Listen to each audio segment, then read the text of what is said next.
चंद दिनों पहले अमेरिका में, बल्कि 2 दिन पहले ही अमेरिका में राहुल गांधी के इंटरव्यू को सुन रहा था, तो ए को लेकर, इंडी अलायंस में ए को लेकर काफी वायरल हो रहा है। और आप सब भी युवा हैं, हम भी युवा हैं, मजे तो हम भी लेते हैं। तो जो इंडी अलायंस में, किसी ने पूछा ये इंडिया है तो फिर ए क्या है, तो राहुल बाबा कुछ देर सोचते रहे कि ए क्या है। कुछ देर सोचने के बाद उनको याद आया कि ए अलायंस है।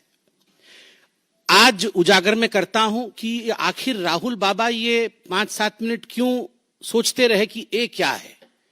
कहीं ना कहीं राहुल बाबा सोच रहे थे ए फॉर अपीजमेंट है, ए फॉर अपराध है, या ए फॉर एरोगेंस है।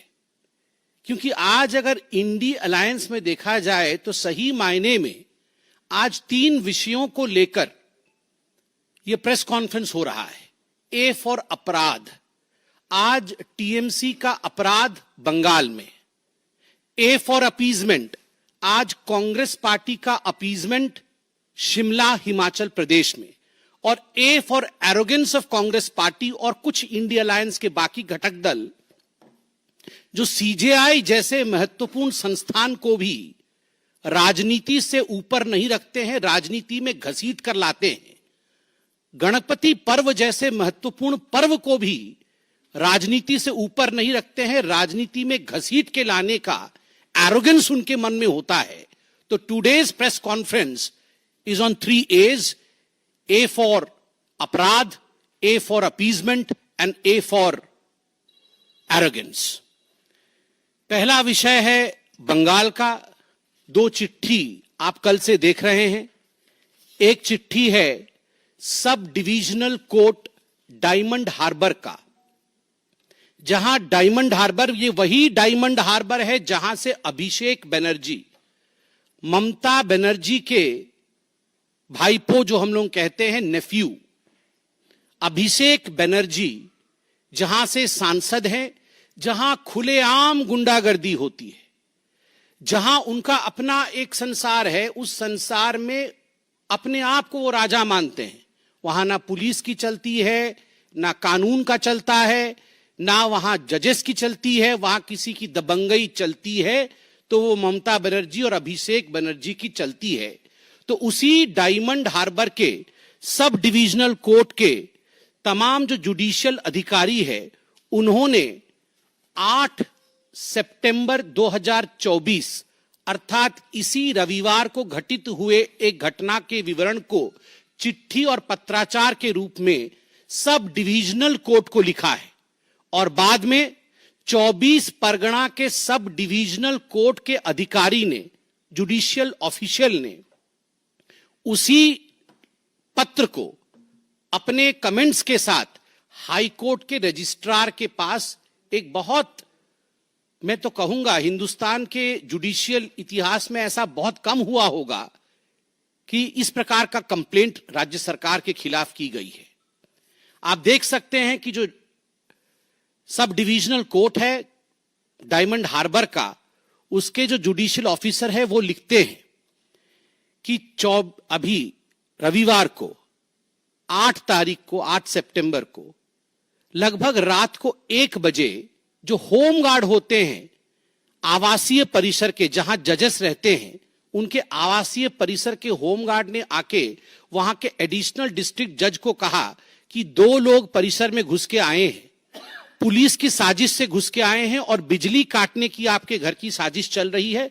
बिजली काटने के पश्चात आप लोगों के ऊपर हमला भी हो सकता है। जब रात के 12-1 बजे इस प्रकार की खबर आएगी तो स्वाभाविक है जजेस चिंतित होंगे। उन्होंने वहां के ऑफिसर इंचार्ज को, डायमंड हार्बर के ऑफिसर इंचार्ज को तलब करने की कोशिश की, मगर आधे घंटे तक ऑफिसर इंचार्ज नहीं आए। बड़े स्पष्ट रूप से इस चिट्ठी में बयां किया गया है और लिखा गया है कि जजेस बहुत घबराए हुए थे। कहीं ना कहीं जो 2 मिसक्रिएंट थे, कोट अनकोट मिसक्रिएंट शब्द का इस्तेमाल किया गया है। एक पुलिस अधिकारी का नाम और मोबाइल नंबर भी लिया गया है। नाम उसका कुमारेश दास है, मोबाइल नंबर मैं यहां डिस्क्लोज करूंगा नहीं, मगर नाम और मोबाइल नंबर लिखा गया है। जजेस ने लिखा है कि यह पुलिस अधिकारी उन दो मिसक्रिएंट को लेकर आया था, उन दो बदमाशों को लेकर आया था और उसे निर्देशित किया गया था लोकल डायमंड हार्बर के थाने से कि आप इन दोनों को गुपचुप आवासीय परिसर में, जजेस के आवासीय परिसर में प्रवेश करवा दीजिए बिना इनके नाम को रजिस्टर करवाए, ताकि ये जाके हमारी बिजली काट सके और बदमाशी कर सके, हमें मार सके। They were trying to instill fear into the judiciary. This is what is written in the letter. Judiciary के अंदर न्यायाधीश, जो न्याय प्रक्रिया है और न्यायाधीशों के अंदर एक डर के भावना को उत्पन्न करने की चेष्टा, इस कारण से दो लोगों को भेजा गया था और पुलिस अधिकारियों ने भेजा था। एक का तो नाम भी दिया गया है, दूसरे का नाम नहीं दिया गया है। सीसीटीवी में सभी लोग स्पष्ट रूप से देख रहे हैं। आखिर ये हुआ क्यों? जजेस को क्यों डराया जा रहा है? ये जो आरजी कर मेडिकल कॉलेज में अभी जघन्य अपराध हुआ है एक बिटिया को लेकर, एक डॉक्टर को लेकर, उसके पश्चात जो लोग स्ट्राइक कर रहे हैं, प्रोटेस्ट कर रहे हैं, डॉक्टर कर रहे हैं, आम जनता कर रही है, तो बंगाल की सरकार ने इनके खिलाफ स्ट्रिंजेंट पॉस्को एक्ट लगाया है। पहले ये ड्रग के ऊपर एनडीपीएल का केस लगाते थे, कोर्ट ने एनडीपीएल का केस बंद कर दिया है कि आप जितना ड्रग नहीं है बंगाल में उससे अधिक तो आपने एनडीपीएल के केस लगा दिए, तो अब ये पॉस्को का केस लगा देते हैं। तो पॉस्को का केस इन्होंने ये जो प्रोटेस्टिंग डॉक्टर्स हैं और कुछ कार्यकर्ता हैं उनके ऊपर लगाया, जो आम जनता है। तो कोर्ट ने उसे खारिज कर दिया कि ये केस निराधारित लग रही है, कोई आधार नहीं है, इसके आधार पर हम जुडिशियल कस्टडी या पुलिस कस्टडी नहीं दे सकते हैं। ये जजमेंट दिया कोर्ट ने। इस कारण से जुडिशियल ऑफिसर्स के ऊपर कहीं ना कहीं उनके मन में एक डर की भावना लाना, so that they become committed, so that they become surrendered in front of Abhishek Banerjee and Mamata Banerjee. आप सोच के देखिए, it is not just during emergency that the Congress party wanted a committed judiciary. Even under Mamata Banerjee's regime in West Bengal, they want a committed judiciary where the judges would be dictated by Mamata and Abhishek Banerjee. ये चिट्ठियां public domain में हैं। Bharatiya Janata party ने भी इसे tweet किया है। इसमें सारी स्पष्टताएं हैं। स्वाभाविक रूप से यह विषय अब हाईकोर्ट के रजिस्ट्रार के पास गया है। हम सुप्रीम कोर्ट से भी अपील करते हैं, this is a matter of grave nature. The Supreme Court should also take cognizance of this issue of trying to instilling fear into the minds of the judicial officer of West Bengal, because there are people on the streets protesting against the heinous crime that was committed in RG Kar Medical College. इसमें हम appeal करते हैं और ममता बनर्जी और अभिषेक बनर्जी के खिलाफ आवाज बुलंद करते हैं। मैंने कहा दूसरा ए जिस पे आज हम अपने विषय को रखेंगे, वो दूसरा ए है अपीजमेंट, तुष्टीकरण का। आज सुबह से ही टेलीविजन चैनलों पर किस प्रकार से शिमला में जो हिंदू संगठन है, आम जनता है, वो सड़कों पर उतरी हुई है। किस प्रकार से एक अवैध मस्जिद को लेकर वहां की जनता अपनी आवाज को बुलंद कर रही है, ये हम सब देख रहे हैं। बड़ा स्पष्ट है कि वो मस्जिद अवैध है। यह भी स्पष्ट है क्योंकि उनके खुद के मंत्री ने, कांग्रेस के मंत्री जो rural development minister Anirudh Singh है, अनिरुद्ध सिंह जी ने सदन के पटल पे अभी चंद दिनों पहले कहा कि ये जमात के लोग कहां से आ गए। ये वो लोग हैं जो लड़कियों के ऊपर टिप्पणी करते हैं, लड़कियों को छेड़ते हैं। लव जिहाद के विषय में भी कहा, केवल 2 परिवार थे इस एरिया में, अब 1900 परिवार आ गए हैं और इतना बड़ा एक अवैध मस्जिद बन के खड़ा हो गया है। ये खुद अनिरुद्ध सिंह जो उनके मंत्री है, उन्होंने कहा अनिरुद्ध सिंह जी के खिलाफ कांग्रेस ने ही मोर्चा खोल दिया है। उनके बाकी मंत्री अब अनिरुद्ध सिंह जी के खिलाफ बोल रहे हैं। जो अवैध है उसका जाना तय होना चाहिए। आश्चर्य का विषय है, जो म्युनिसिपल कोर्ट है, local municipal court 45 bar 45 times the municipal court has served notice to the masjid, to the mosque, to produce papers of legality. 45 bar notice जाने के पश्चात भी मस्जिद ने अभी तक लीगैलिटी की कोई कागज दाखिल कोर्ट में नहीं कराया है। उसके बाद भी कांग्रेस पार्टी का जो अपीजमेंट का रवैया है वह हम देख रहे हैं। इतना ही नहीं, ये जो मोहब्बत की दुकान है, राहुल गांधी की मोहब्बत की दुकान, ये केवल हिमाचल प्रदेश में हिंदुओं के ऊपर लाठीचार्ज और टीयर गैस नहीं छुड़वा रही है, ये कर्नाटक में गणेश विसर्जन के समय गणेश मूर्ति के ऊपर चप्पल फिकवाने से लेकर पत्थर फिकवाने का काम भी कर रही है। यह है राहुल गांधी के मोहब्बत के दुकान का आलम। होगा ही, अब इल्हान ओमार से मिलेंगे तो मस्जिदों से, जो अवैध मस्जिद है उससे प्यार तो होगा ही, और हिंदुओं के ऊपर लाठीचार्ज होगा ही। इल्हान ओमार कभी यह तो नहीं बताएगी कि अवैध मस्जिद के खिलाफ कार्यवाही करनी है।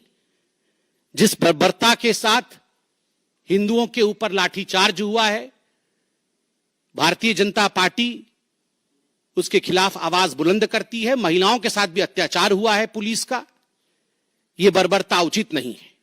हिंदुओं पर लाठीचार्ज, अवैध मस्जिदों का रिचार्ज, यह नहीं चलेगा।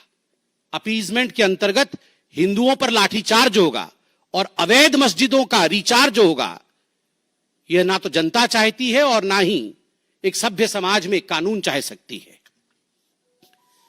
लोगों का नारा था कल, और मुझे लगता है लोगों के नारे में दम है।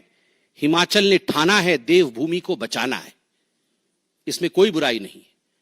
जहां अवैधता रहेगी, और जैसे कि उनके मंत्री ने खुद कहा है कि लड़कियों के साथ दुराचार किया जाता है, यह उचित नहीं है। देवभूमि को बचाना ही पड़ेगा। और चंद दिनों पहले अखबारों में हमने पढ़ा कि किस प्रकार से कुछ समुदाय के लोगों ने वहां के लोकल बिजनेसमैन को मारा है। मुझे जहां तक नाम याद आ रहा है वो शायद यशपाल सिंह है। उनकी पिटाई की गई, और किन्होंने पिटाई की है? गुलनवाज, शरीक, सैफ अली, समीर, रिहान, दो परिवार से 1900 लोग हो जाते हैं, उन्हीं के मंत्री ने कहा है। और इस प्रकार लोकल बिजनेसमैन की पिटाई, आज वहां लोकलाइट सुरक्षित नहीं है, यह उचित नहीं है। This story of appeasement has to stop. The law should take its own course. और इसके साथ हम आज तीसरे A for arrogance, the arrogance of being the leader of opposition. ये लीडर ऑफ ऑपोजिशन बनने का जो एरोगेंस है राहुल गांधी का, यह केवल पार्लियामेंट के अंदर नहीं झलकता है, उनकी बेवकूफी अमेरिका में भी झलकी है। और मुझे माफ करिएगा, मैं बेवकूफी शब्द का इस्तेमाल कर रहा हूं। मैं इसलिए बेवकूफी शब्द का इस्तेमाल कर रहा हूं क्योंकि मैं ही नहीं, करोड़ों हिंदुस्तानी, जिस प्रकार की छवि हिंदुस्तान का दिखाया गया है अमेरिका में, हम उससे आहत हैं। यह राष्ट्रद्रोह का काम राहुल गांधी ने अमेरिका में किया है। जब जाति से जाति को भिड़वाने का काम दूसरे राष्ट्र में किया जाता है, धर्म से धर्म को भिड़वाने का काम दूसरे राष्ट्र में किया जाता है, सिखों के ऊपर इस प्रकार की तल्ख टिप्पणी दूसरे राष्ट्र में की जाती है, तो यह देशद्रोह कहलाता है। और जब देशद्रोह होता है तो उसके लिए बेवकूफी शब्द का प्रयोग करना उचित होगा। मुझे तो बड़ा आश्चर्य लग रहा है, कुछ नेताओं ने कल माननीय प्रधानमंत्री जी ने जिस प्रकार से चीफ जस्टिस ऑफ इंडिया के आवास गृह में उनके इनविटेशन पर गणपति जी की उपासना की, उनकी आरती हुई, उसको लेकर भी राजनीति करने की कोशिश कर रहे हैं। नहीं, आप क्या चाहते हैं? आप क्या चाहते हैं? Can not the different pillars of democracy meet? Can not they converge? Should not they be friends? Should they be enemies? Should they not be talking to each other? Should they not extend a handshake? Should they not have courtesies extended towards each other? क्या आप सोचते हैं कि chief justice of India और भारत के प्रधानमंत्री, कैसा व्यवहार दोनों का एक दूसरे के प्रति होना चाहिए? क्या एक दूसरे को देख के मुस्कुराना नहीं चाहिए? क्या एक दूसरे के प्रति सद्भाव नहीं होना चाहिए? This is the beauty of democracy. तभी तो हम दूसरे राष्ट्रों से अच्छे हैं। जिन राष्ट्रों में डेमोक्रेसी और लोकतंत्र नहीं है, उनमें किस प्रकार का व्यवहार जुडिशरी के साथ किया जाता है, और हमारे देश में काम करते समय अलग व्यवहार और काम से इल्हैदा, उससे अलग हटकर अलग व्यवहार, यही डेमोक्रेसी की खूबसूरती होती है। मुझे आश्चर्य होता है इस बात से कि सुप्रीम कोर्ट के चीफ जस्टिस से अगर देश के प्रधानमंत्री मिलते हैं, उस पर आप आपत्ति करते हैं, और वहां अमेरिका जाके इल्हान ओमर से मिलते हैं उस पर आपत्ति नहीं है। जो पीओके के साथ खड़ा है, जो देश को बेचना चाहता है, जो हिंदुस्तान के विपरीत बुद्धि रखती है, उसके साथ मिलने से कोई आपत्ति नहीं है। चीन के राष्ट्राध्यक्ष प्रीमियर से मिलते हैं, शी जिनपिंग जी के साथ गुफ्तगू करते हैं और एमओयू चोरी चोरी चुपके चुपके देश को बेचने का करते हैं, उससे आपको आपत्ति नहीं है।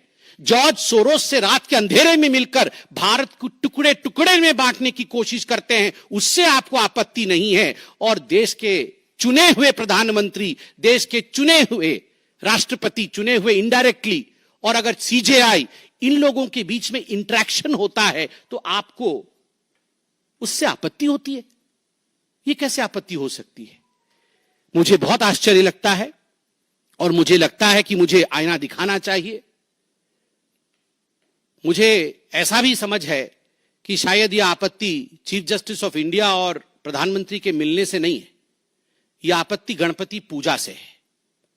और स्वाभाविक है, chief justice of India Maharashtra से आते हैं, गणपति जी की उन्होंने उपासना रखी, उन्होंने बहुतों को बुलाया होगा और सभी गए होंगे। मगर जिस प्रकार से पहले डॉक्टर मनमोहन सिंह बतौर प्रधानमंत्री इफ्तार की पार्टी रखते थे, क्या उसमें चीफ जस्टिस नहीं आते थे?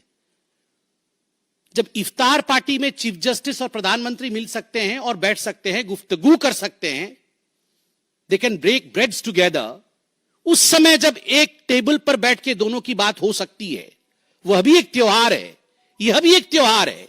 दोनों त्योहारों के बीच ये पार्थक्यता क्यों है? और आज जैसे मैंने बेवकूफी शब्द का इस्तेमाल किया, वैसे ही मैं कहूंगा that there are some silly, sold out, so-called seculars who will object to such kind of courtesy visits. But the maturity of this great democracy is tall enough to bypass these kind of immature talks, these kind of, I would say, childish talks that is taking place right now in Indian polity. Thank you so much.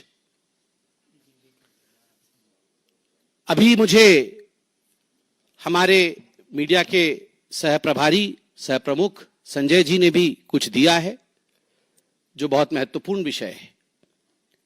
उन्होंने लिख के मुझे यह दिया है कि आप याद दिलाइए कि ये जो नफरत की दुकान राहुल गांधी खोल रहे हैं, अमेरिका में भी खोला है, किस प्रकार अमित शाह जी ने एवं जीतन राम मांझी ने भी आरक्षण के संबंध में अपनी आवाज को उठाया है। राहुल गांधी जी ने कहा कि हम अगर भारतवर्ष में फेयर प्ले होगा तो हम आरक्षण समाप्त कर देंगे। राहुल गांधी, हाथ तो लगाओ आरक्षण में, हाथ तो लगाओ जरा आरक्षण में, फिर हम देखते हैं। भारतीय जनता पार्टी बैठी है, इतनी हिम्मत मत करना कि आरक्षण में हाथ लगा दोगे तुम। हाथ लगाओ, फिर हम देखते हैं। और राहुल जी, आप इस विषय पर अपनी टिप्पणी रखिए कि आखिरकार आप आरक्षण जो हटाना चाहते हैं, इसके पीछे का तात्पर्य क्या है। Is India not a fair country?